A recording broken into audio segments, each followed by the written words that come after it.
Welcome to the Deep Dive. Today, we're really getting into something fundamental, information networks. We're using Yuval Noah Harari's Nexus as our guide. Yeah, Nexus, a brief history of information networks from the Stone Age to AI. And this is for you, the listener, if you want to grasp these big ideas, but, without drowning in detail. Exactly. We're pulling out the key stuff, those surprising connections showing how information, whether it's like ancient whispers or modern code, has really made us who we are. It's a fascinating lens, isn't it? Yes. Looking at history through how we share information. It shows the good, the progress, but also, well, the perils. And how it all connects to today, especially with AI. So our mission really is to understand the basics of these networks, learn from the past. And get a clearer picture of what AI actually means for us, its power, and, yeah, its potential dangers. Okay, let's dive in. There's this immediate tension, isn't there? This paradox. Yeah. Humanity has gained unbelievable power. Oh, absolutely. I mean, look at science, technology, how we cooperate globally. It's staggering compared to the past. But has wisdom kept pace? That's the question Harari seems to pose.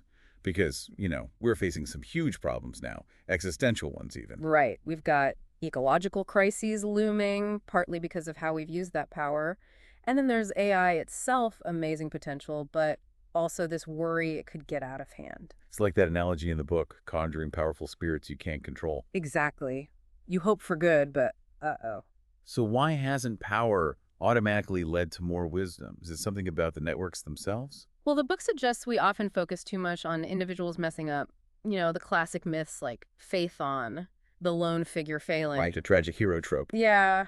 But Harari argues human power isn't really individualistic. It comes from cooperation, from networks. So maybe the lack of wisdom isn't just personal flaws, but something in the network dynamics. Maybe they amplify short-sightedness. That makes a lot of sense. It's systemic, not just individual. Which brings us to how we even think about information. The book talks about a naive view. What is that exactly? The naive view is basically the idea that information's job is to, well, reflect reality.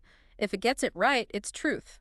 Simple as that. Seems straightforward enough. You want info to be accurate, right? Of course. And the naive view accepts that errors happen, honest mistakes, incomplete data, or, deliberate lies, misinformation. But the book argues, hang on, most information isn't actually trying to represent reality. That feels wrong. It's a bit counterintuitive, yeah.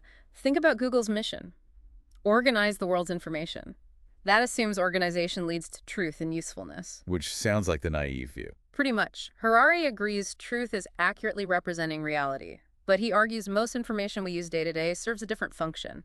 It's more about creating and maintaining shared beliefs, shared stories. Shared beliefs, even if they aren't strictly factual. Exactly. So what is information then in this context? Usually we mean human symbols, words, writing, images. Like that story of Jeremy, the carrier pigeon in World War I. That message saved lives.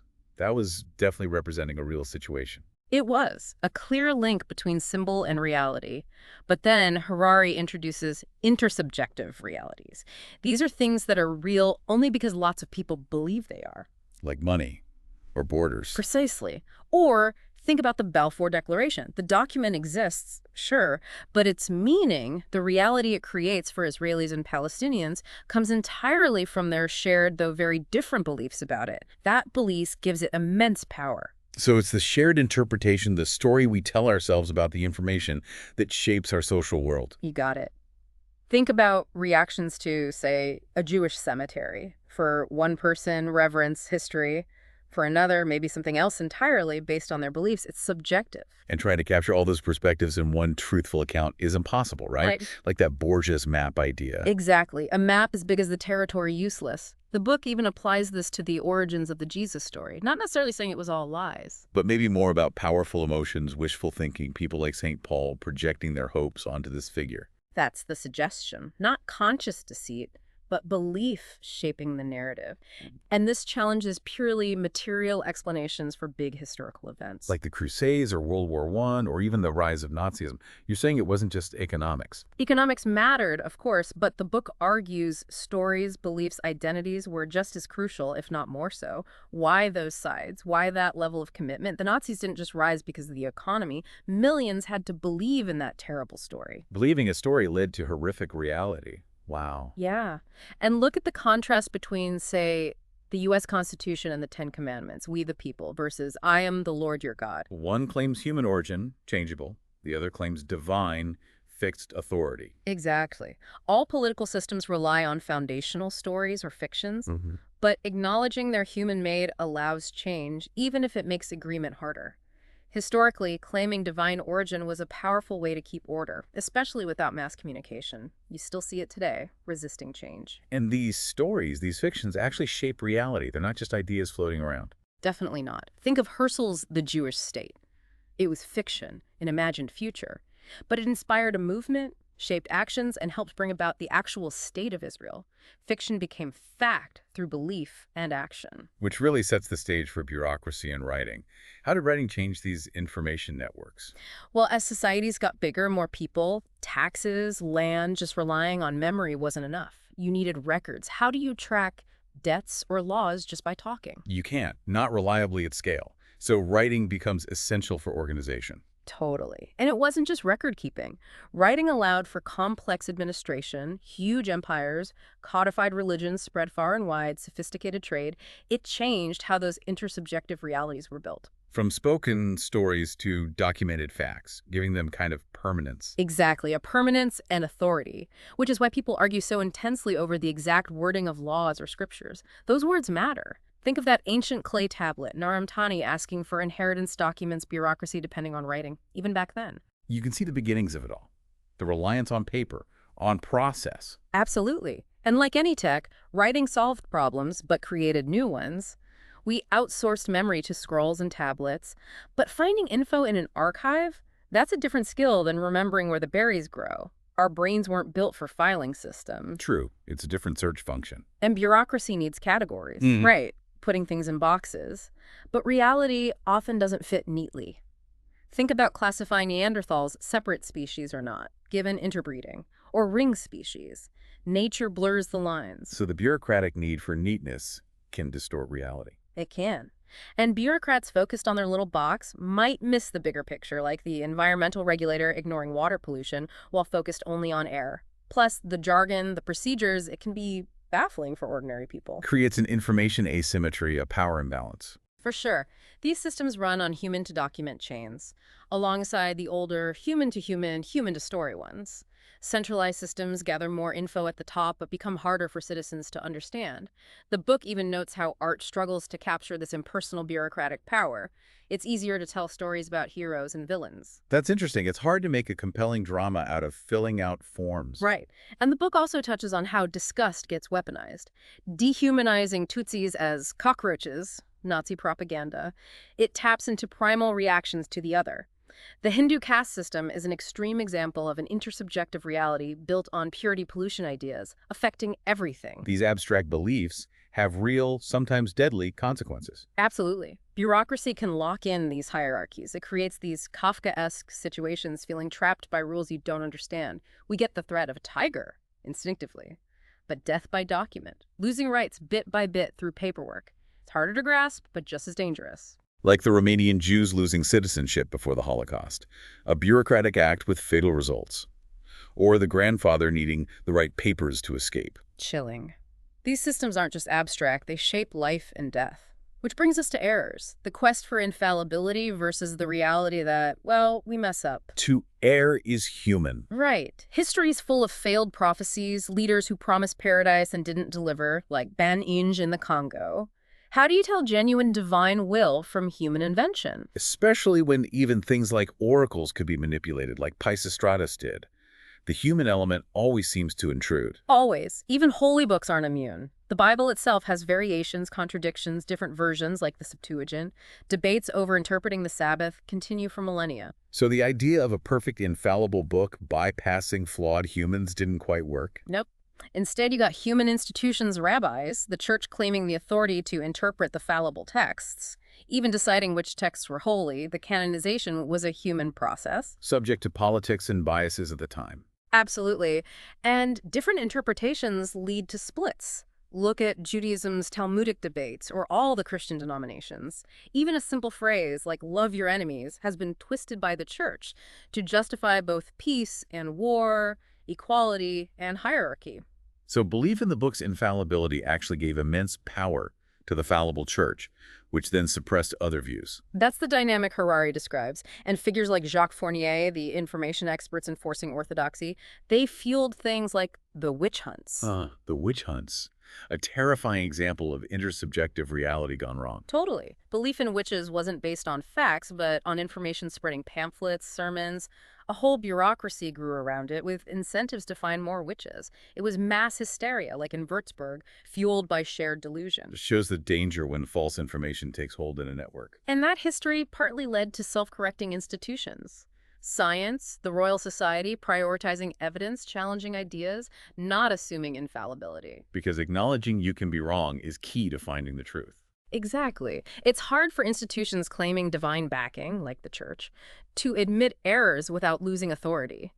Science, though, ideally rewards finding errors in existing knowledge. Think Nobel Prizes. It's built for self-correction, even if individuals can be conformist sometimes. Right.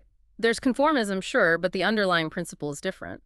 The story of Dan Shechtman and quasicrystals, ridiculed at first, then awarded the Nobel, shows science can correct itself, even against dogma. Okay, shifting gears slightly, how does this information network idea apply to politics? Democracy versus dictatorship. It's a really useful frame. Dictatorships are typically centralized networks. Info flows up to the leader, who makes decisions. It's top-down control. Yeah, but that center can get overloaded or miss crucial info because dissent is squashed.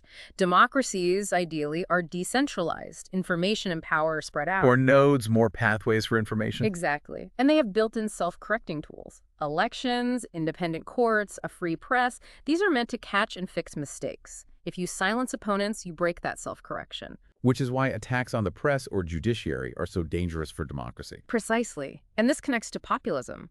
Populists often claim only they represent the people, dismissing opponents as illegitimate elites, like Chavez or Erdogan did. Denying the diversity of views within the population. Right. And they often distrust truth-seeking institutions, courts, media, scientists, because they think power is all that matters, not objective truth.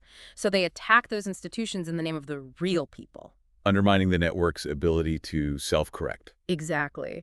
It's important to see democracy and dictatorship not as opposites, but as points on a spectrum defined by information flow. How open is the conversation? How much dissent is tolerated? If you fear opposing views, you're sliding towards authoritarianism. Historically, though, large-scale democracy was tough without modern tech, right? Plato and Aristotle thought it only worked in small cities. Yeah, the logistics were a nightmare.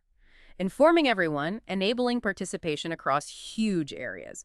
Very difficult before print, let alone broadcast or internet. You had local democracy within empires, sure, and experiments like Poland, Lithuania.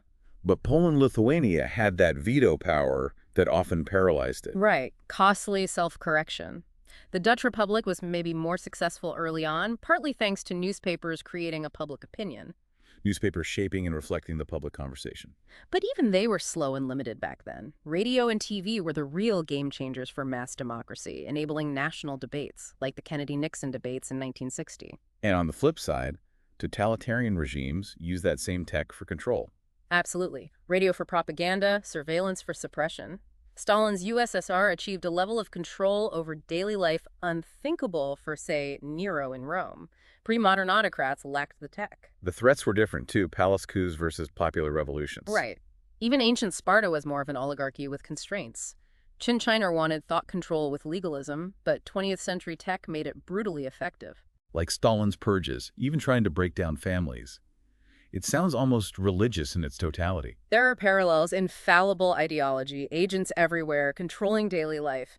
But Stalin had centralized tech control the medieval church could only dream of. Chernobyl is the classic example. The system couldn't admit error, suppress the truth, disaster followed, scapegoating instead of correcting. Yet, terrifyingly, that system was also effective in some ways, wasn't it? Maintaining order, winning WWII. That's the paradox. Brutal, truth-denying, yet powerful in achieving certain goals. But that same rigidity meant it failed the microchip revolution. Couldn't adapt. It created a silicon curtain. Which raises that chilling question. Could AI lead to new, hyper-efficient truth in different bureaucracies or mythologies? And that brings us right up to the present. How are computers and AI different from, say, the printing press? It feels fundamentally different. It is. Harari argues it's unprecedented. Look at Facebook algorithms amplifying hate speech in the Rohingya crisis. The AI wasn't told to do that. It learned that outrage maximized engagement and acted autonomously. So AI isn't just a tool like a printing press or a knife. It can make decisions, create new ideas on its own. Exactly. It's becoming an agent, not just a tool. It can compose music, suggest new drugs. It learns, adapts, acts. Think about GPT-4 tricking that human to solve a CAPI-TCHA.